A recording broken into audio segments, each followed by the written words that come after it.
So this is the sash window from the ground floor, first floor bathroom window, and it's just black outside instead of white, but that's getting a lick of paint as well as the windowsill. We'll take a look inside now. Okay, so back in the bathroom, bit of light there.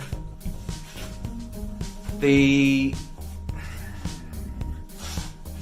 original window wasn't economical enough to change it because the joins had gone so badly.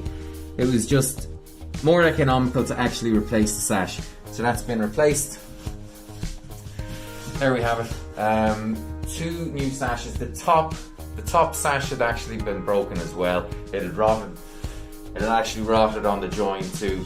So we've replaced both sashes, top and bottom, kept the frame, and on this one the client actually wants to keep the beading, the original beading, but it is possible to change the beading to draft proof beading as well, which would help seal that a little better since you've got new sashes. But on this occasion they wanted to keep the original beading, and that's the refurbishment of a sash window.